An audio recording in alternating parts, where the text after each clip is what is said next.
This week was really tough. ನಿಮ್ಮ ಮನೇಲಿ ವರಮಹಾಲಕ್ಷ್ಮಿ ಹಬ್ಬ ಎಲ್ಲ ಹೇಗಾಯಿತು ಅಂತ ಸ್ವಲ್ಪ ಜಾಮ್ ಟೊಮೆಟೊನ ತೊಗೊಂಡಿದ್ದೀನಿ, ಎಲೆಕೋಸನ್ನ ಹಾಕ್ತಾ ಇದ್ದೀನಿ. ಎಲೆಕೋಸಿಗೆ ದಪ್ಪ ಮೆಣಸಿನ್ಕಾಯಿ ಈರುಳ್ಳಿ ಹಿಟ್ಟಿಂದ ಕೋಟ್ ಮಾಡೋಣ. ಕೋಟ್ ಮಾಡಿ ಬೋಂಡಕ್ಕೆ ಯಾವ ಟೊಮೆಟೊನ ಈ ಥರ ಹೋಲ್ ಮಾಡಿಕೊಂಡು ಇದೇ ರೀತಿ ರೆಸಿಪೀಸ್ಗೋಸ್ಕರ ನನ್ನ ಚಾನಲ್ನ ಸಬ್ಸ್ಕ್ರೈಬ್ ಮಾಡ್ಕೊಳ್ಳಿ. Hi guys, welcome back to my YouTube channel. I am healthy chef. ನಾನು ಗಗನ. ಒಂದು ವೀಕ್ ಆದಮೇಲೆ ಒಂದು ಕುಕಿಂಗ್ ವಿಡಿಯೋ ಮಾಡ್ತಾ ಇದ್ದೀನಿ guys. This week was really tough. Well, ಎಲ್ಲರ ಮನೇಲೂ ವರಮಹಾಲಕ್ಷ್ಮಿ ಹಬ್ಬ ಹೇಗಾಯಿತು? ನಮ್ಮ ಮನೇಲಂತೂ ಬಹಳ ಚೆನ್ನಾಗಾಯಿತು. ಅದ್ರ ಬಗ್ಗೆ ನಾನೊಂದು ಬ್ಲಾಗ್ ಕೂಡ ಮಾಡಿ ಹಾಕಿದ್ದೀನಿ. ನೀವಿನ್ನೂ ಚೆಕ್ ಮಾಡಿಲ್ಲ ಅಂತಂದರೆ ಹೋಗಿ ನನ್ನ ಚಾನಲಲ್ಲಿ ಚೆಕ್ ಮಾಡ್ಬೋದು. ನಿಮ್ಮ ಮನೇಲಿ ವರಮಹಾಲಕ್ಷ್ಮಿ ಹಬ್ಬ ಎಲ್ಲ ಹೇಗಾಯಿತು ಅಂತ ನನಗೆ ತಿಳಿಸಿ. ನಾನು ಅದನ್ನು ಕೇಳೋಕ್ಕೆ ಹಾಗೆ ಓದೋಕ್ಕೆ ಕಾಮೆಂಟ್ಸಲ್ಲಿ ಇಷ್ಟಪಡ್ತೀನಿ. ಇವತ್ತಿನ ರೆಸಿಪಿ ಕಡೆಗೆ ಬರೋಣ. ಇವತ್ತು ಒಂದು ಕ್ವಿಕ್ ಆಗಿರೋವಂತಹ, ಇಂಟ್ರೆಸ್ಟಿಂಗ್ ಆಗಿರೋವಂತಹ, ಯೂನಿಕ್ ಆಗಿರೋವಂತಹ, ಜೊತೆಗೆ ಟೇಸ್ಟಿ ಆಗಿರೋವಂತಹ ಒಂದು ಸ್ನ್ಯಾಕ್ ರೆಸಿಪಿ ತೊಗೊಂಡ್ಬಂದಿದ್ದೀನಿ. ಏನಪ್ಪ ಅಂತ ಹೇಳಿದ್ರೆ, ಟೊಮ್ಯಾಟೊ ಫಿಲ್ಡ್ ಬೋಂಡಾ ಮಾಡೋಣ. ಅಂದರೆ ಟೊಮ್ಯಾಟೊನ ಬಳಸ್ಕೊಂಡು ಅದರೊಳಗಡೆ ಫಿಲ್ಲಿಂಗ್ ಹಾಕಿ ಒಂದು ಬೋಂಡಾ ಮಾಡೋಣ. ಸೊ ಯೂನಿಕ್ ಆಗಿದೆ ಅಲ್ವಾ? ನಿಮ್ಮ ಮನೇಲಿ ಎಷ್ಟು ಜನ ಈ ಥರ ಟ್ರೈ ಮಾಡಿದ್ದೀರಾ ಅಂತ ನನಗೆ ತಿಳಿಸಿ. ಟ್ರೈ ಮಾಡಿಲ್ಲ ಅಂತ ಹೇಳಿದ್ರೆ ಈ ವಿಡಿಯೋ ನೋಡಿ ಟ್ರೈ ಮಾಡಿಬಿಟ್ಟು ಹೇಗಿತ್ತು ಅಂತ ನನಗೆ ಹೇಳಿ. ಈ ವಿಡಿಯೋದಲ್ಲಿ ಏನೇನು ರೆಸಿಪಿ ಬೇಕಾಗತ್ತೆ ಆ ಬೋಂಡಾ ಮಾಡೋಕ್ಕೆ, ಹೇಗೆ ಮಾಡೋದು, ಎಲ್ಲ ವಿಧಾನನ ತಿಳಿಸ್ಕೊಡ್ತೀನಿ. ವಿಡಿಯೋನ ಸ್ಕಿಪ್ ಮಾಡದೆ ಕೊನೆ ತನಕ ನೋಡಿ. ಟೊಮ್ಯಾಟೊ ಬೋಂಡಾ ಮಾಡೋಕ್ಕೆ ಬೇಕಾಗಿರೋವಂತಹ ಸಿಂಪಲ್ ಇಂಗ್ರೀಡಿಯೆಂಟ್ಸು. ನಾನು ಇಲ್ಲಿ ಸ್ವಲ್ಪ ಜಾಮ್ ಟೊಮೆಟೊನ ತೊಗೊಂಡಿದ್ದೀನಿ. ಒಂದು ಬಟ್ಲು ಕಡಲೆ ಹಿಟ್ಟು, ಅಕ್ಕಿ ಹಿಟ್ಟು, ಎಲೆಕೋಸು, ಈರುಳ್ಳಿ, ದಪ್ಪ ಮೆಣಸಿನ್ಕಾಯಿ, ರುಚಿಗೆ ಬೇಕಾಗುವಷ್ಟು ಉಪ್ಪು, ಖಾರದ ಪುಡಿ, ಇದು ಬಿಳಿ ಎಳ್ಳು, ಜೀರಿಗೆ, ಹಾಗೆ ವಾದಕ್ಕಿ ಅಂದರೆ ಓಂ ಕಾಳನ್ನು ತಗೊಂಡಿದ್ದೀನಿ. ಈಗ ನಾವು ರೆಗ್ಯುಲರ್ ಆಗಿ ಮನೇಲಿ ಬಜ್ಜಿ ಬೋಂಡಾಕ್ಕೆ ಯಾವ ಥರ ಕಡಲೆ ಹಿಟ್ಟು ಮಿಕ್ಸ್ಚರ್ ರೆಡಿ ಮಾಡ್ತೀವಲ್ಲ, ಆ ರೀತಿ ಸೇಮ್ ಮಿಕ್ಸ್ಚರ್ನ ರೆಡಿ ಮಾಡ್ಕೊಳ್ಳೋಣ. ಆಗ ನಾವು ಫಿಲ್ಲಿಂಗ್ ರೆಡಿ ಮಾಡೋ ತನಕ ಅದು ಕಡಲೆ ಹಿಟ್ಟು ಒಂದು 2 ಮಿನಿಟ್ಸ್ ನೆಂದಂಗೆ ಆಗುತ್ತೆ. ಸೊ ಈಗ ಮೊದಲು ಅದನ್ನು ರೆಡಿ ಮಾಡ್ಕೊಳ್ಳೋಣ. ನಾನು ಇಲ್ಲಿ ಒಂದು ಬೌಲ್ಗೆ ಕಡಲೆ ಹಿಟ್ಟನ್ನು ಹಾಕೋತಾ ಇದ್ದೀನಿ. ಅದ್ರ ಜೊತೆಗೆ ಅಕ್ಕಿ ಹಿಟ್ಟು 1-2 ಚಮಚದಷ್ಟು. ಅಕ್ಕಿ ಹಿಟ್ಟನ್ನು ಯಾಕೆ ಹಾಕೋತಾ ಇದ್ದೀನಿ ಅಂದರೆ ಸ್ವಲ್ಪ ಕ್ರಿಸ್ಪಿನೆಸ್ ಬರಲಿ ಅಂತ. ಇಲ್ಲಾಂದರೆ ಸೋಡಾ ಬಳಸಬೇಕಾಗುತ್ತೆ, ಅದು ಆರೋಗ್ಯಕ್ಕೆ ಅಷ್ಟು ಒಳ್ಳೆಯದಲ್ಲ. ಇಲ್ಲಿ ಖಾರದ ಪುಡಿ ಮತ್ತು ರುಚಿಗೆ ಬೇಕಾಗುವಷ್ಟು ಉಪ್ಪನ್ನು ಹಾಕೋತಾ ಇದ್ದೀನಿ. ಹಾಗೆ ಇದ್ರ ಜೊತೆಗೆ ಬಿಳಿ ಎಳ್ಳು, ವಾದಕ್ಕಿ ಅಂದರೆ ಓಂ ಕಾಳು, ಹಾಗೆ ಜೀರಿಗೆನ ಕೂಡ ಹಾಕ್ಕೊಂಡು ಫಸ್ಟು ನೀಟಾಗಿ ಸ್ಪೂನಲ್ಲಿ ಮಿಕ್ಸ್ ಮಾಡ್ಕೊಳ್ಳೋಣ. ಆಮೇಲೆ ಎಷ್ಟು ಬೇಕಾಗುತ್ತೋ ಅಷ್ಟು ಸ್ವಲ್ಪ ನೀರು ಹಾಕ್ಕೊಂಡು ಕಡಲೆ ಹಿಟ್ಟನ್ನು ಒಂದು ಹದಕ್ಕೆ ಕಲಿಸ್ಕೊಳ್ಳೋಣ. ತುಂಬ ಜಾಸ್ತಿ ತೆಳುವಾಗಿ ಕಲಿಸ್ಕೊಳ್ಳೋದು ಬೇಡ, ಒಂದು ಸ್ವಲ್ಪ ಗಟ್ಟಿಯಾಗೇ ಇಟ್ಕೊಳ್ಳೋಣ. ತುಂಬ ತೆಳುವಾಗಿ ಕಲಿಸ್ಕೊಂಡ್ರೆ ಅದು ಪೇಸ್ಟ್ ಕರೆಕ್ಟಾಗಿ, ಬ್ಯಾಟರ್ ಕರೆಕ್ಟಾಗಿ ಅಂಟ್ಕೊಳ್ಳೋದಿಲ್ಲ, ಅದಕ್ಕೋಸ್ಕರ. ಸೊ ನಾನು ಹೇಳ್ದಂಗೆ ಸ್ವಲ್ಪ ಥಿಕ್ಕಾಗಿ ಬ್ಯಾಟರ್ನ ರೆಡಿ ಮಾಡ್ಕೊಂಡಿದ್ದೀನಿ. ಲಂಪ್ಸ್ ಎಲ್ಲ ಇಲ್ದಂಗೆ ಇದನ್ನು ಚೆನ್ನಾಗಿ ಮಿಕ್ಸ್ ಮಾಡ್ಕೊಳ್ಳಿ. ಹಾಗೆ ಇದನ್ನು 2 ಮಿನಿಟ್ ರೆಸ್ಟ್ ಮಾಡೋಕ್ಕೆ ಬಿಡಿ.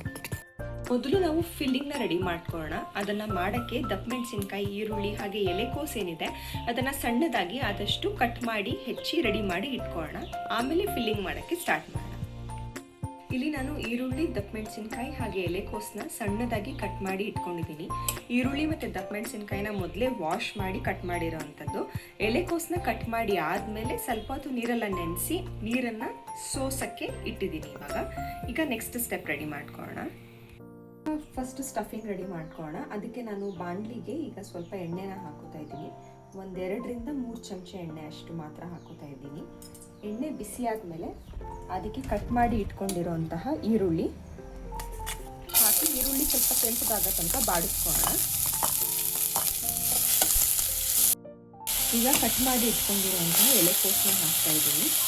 ಎಲೆಕೋಸು ಬೇಯಕ್ಕೆ 1-2 ಚಮಚದಷ್ಟು ನೀರನ್ನು ಚಿಮ್ಕಿಸ್ಬಿಟ್ಟು ಎಲೆಕೋಸನ್ನ ಬೇಯಿಸೋಣ.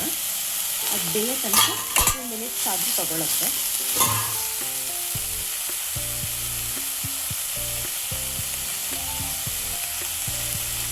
ಹೆಚ್ಚಿಗೆ ನೀರು ಹಾಕೋದು ಬೇಡ, ಸ್ವಲ್ಪ ಕ್ರಿಸ್ಪಿಯಾಗಿ ಉಳ್ಕೊಳ್ಳಿ. ಅದಕ್ಕೆ ಸ್ವಲ್ಪ ನೀರು ಹಾಕಿ ಎಲೆಕೋಸನ್ನ ಬೇಯಿಸ್ಕೊಳ್ಳೋಣ. ಇದ್ರ ಜೊತೆಗೆ ಹೆಚ್ಚಿಟ್ಕೊಂಡಿರುವಂತಹ ದಪ್ಪ ಮೆಣಸಿನ್ಕಾಯಿನ ಕೂಡ ಹಾಕೋಣ. ಇದೆಲ್ಲ ಬೇಯಕ್ಕೆ 2 ಮಿನಿಟ್ಸ್ ಬಿಡೋಣ. ಎಲೆಕೋಸು ಸ್ವಲ್ಪ ಬೇಯಕ್ಕೆ 1-2 ನಿಮಿಷ ಟೈಮ್ ತೊಗೊಳುತ್ತೆ. ಸೊ ಅಲ್ಲಿ ತನಕ ನಾವು ನಮ್ಮ ಹತ್ರ ಏನು ಜಾಮ್ ಟೊಮೆಟೊ ಇದೆ ಇದ್ರದ್ದು ಸಿಪ್ಪೆನ ಪೀಲ್ ಮಾಡಿಬಿಟ್ಟು ಮೇಲೆಗಡೆ ಒಂದು ಸಣ್ಣದಾಗಿ ಕಟ್ ಮಾಡಿಕೊಂಡು ಒಳಗಡೆ ಇರೋ ಬೀಜನ ಕೆರೆದು ತೆಗೆದ್ಬಿಟ್ಟು ಇದನ್ನು ಒಂದು ಬೌಲ್ ಥರ ರೆಡಿ ಮಾಡ್ಕೊಳ್ಳೋಣ. ಆವಾಗ ಮಧ್ಯದಲ್ಲಿ ಎಲೆಕೋಸನ್ನ ಚೆಕ್ ಮಾಡ್ತಾ ಇರಿ. ಆವಾಗವಾಗ ಅದನ್ನು ಸಾಟೆ ಮಾಡ್ತಾ ಇರಬೇಕು, ಇಲ್ಲಾಂದರೆ ಅದು ಸೀದೋಗ್ಬಿಡುತ್ತೆ. ಸೊ ಇವಾಗ ಮಾಡೋಣ ಬನ್ನಿ. ಸೊ ಟೊಮೆಟೊನ ಈ ರೀತಿ ಸಿಪ್ಪೆ ತೆಗೆದು ರೆಡಿ ಮಾಡ್ಕೊಂಡಿದ್ದೀನಿ. ಸಿಪ್ಪೆ ಯಾಕೆ ತೆಗ್ದಿರೋದು ಅಂತ ಹೇಳಿದ್ರೆ, ಆ ಸಿಪ್ಪೆ ಇದ್ದರೆ ಕಡಲೆ ಹಿಟ್ಟು ಕ್ಲೀನಾಗಿ ಕೂತ್ಕೊಳ್ಳಲ್ಲ, ಜಾರತ್ತೆ, ನೀಟಾಗಿ ಕೋಟಿಂಗ್ ಆಗೋದಿಲ್ಲ ಬ್ಯಾಟರ್, ಅದಕ್ಕೋಸ್ಕರ. ಈಗ ಈ ಟೊಮೆಟೊದು ಮೇಲ್ಗಡೆ ಪೋರ್ಷನ್ನ ಈ ರೀತಿ ಕಟ್ ಮಾಡಿ ತೆಗೆಯೋಣ. ಹಾಗೆ ಇದರೊಳಗಡೆ ಏನು ಬೀಜ ಇರುತ್ತಲ್ಲ ಅದನ್ನೆಲ್ಲ ತೆಗೆದು ಒಂದು ಬೌಲ್ಗೆ ಹಾಕ್ಕೊಳ್ಳೋಣ. ಹೀಗೆ ಇದು ಸ್ವಲ್ಪ ಟ್ರಿಕ್ಕಿ ಕೆಲಸ, ಹುಷಾರಾಗಿ ಮಾಡ್ಕೋಬೇಕು. ಈ ರೀತಿ ಬರುತ್ತೆ. ಇದನ್ನು ಒಂದು ಬೌಲ್ಗೆ ಹಾಕೋತಾ ಇದ್ದೀನಿ ನಾನು.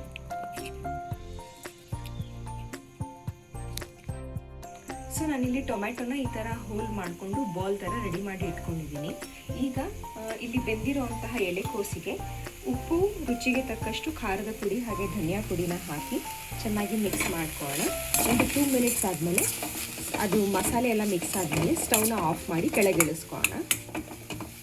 ಈಗ ನಾವು ಮಾಡಿರೋಂಥ ಸ್ಟಫಿಂಗ್ ಸ್ವಲ್ಪ ತಣ್ಣಗಾಗಿದೆ. ನಾವು ಇದನ್ನು ಟೊಮ್ಯಾಟೊನ ರೆಡಿ ಮಾಡ್ಕೊಂಡಿದ್ದೀವಿ ಹೋಳನ್ನು, ಅದ್ರ ಒಳಗಡೆ ಇದನ್ನು ಈ ರೀತಿ ತುಂಬಿಸ್ಕೊಳ್ಳೋಣ. ಸ್ವಲ್ಪ ಆದಷ್ಟು ಜಾಸ್ತಿ ಸ್ಟಫಿಂಗ್ನ ಹಾಕಿ ಟೈಟಾಗಿ ತುಂಬಿಸ್ಕೊಳ್ಳೋಣ. ಸೊ ಜಾಸ್ತಿ ಸ್ಟಫಿಂಗ್ ಇದ್ದರೆ ಟೇಸ್ಟ್ ಇನ್ನೂ ಚೆನ್ನಾಗಿ ಬರುತ್ತೆ. ಈ ರೀತಿ ಹೀಗೆ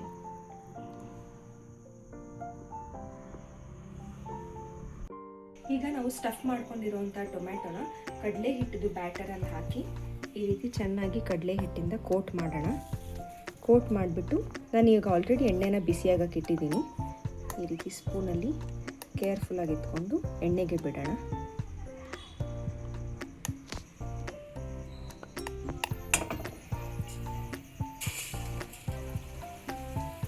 ಇದೇ ರೀತಿ ಎಲ್ಲ ಟೊಮ್ಯಾಟೋಸ್ನ ಹೀಗೆ ಬಿಡೋಣ ಎಣ್ಣೆಗೆ.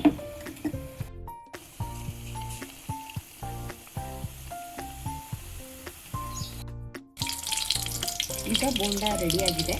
ನೀವು ಫ್ರೈ ಮಾಡಬೇಕಾದ್ರೆ ಎಲ್ಲ ಕಡೆ ಕ್ಲೀನಾಗಿ ಟರ್ನ್ ಮಾಡಿ ಟ್ವಿಸ್ಟ್ ಮಾಡಿ ಫ್ರೈ ಮಾಡ್ಕೊಳ್ಳಿ. ಯಾಕಂದರೆ ಇದು ಸ್ವಲ್ಪ ದಪ್ಪ ಇರುತ್ತಲ್ಲ, ಅದಕ್ಕೋಸ್ಕರ ಒಂದೊಂದು ಕಡೆ ಫ್ರೈ ಆಗೋದಿಲ್ಲ. ಸೊ ಈಗ ಇದನ್ನು ಸರ್ವಿಂಗ್ ಪ್ಲೇಟ್ಗೆ ಹಾಕೋಣ.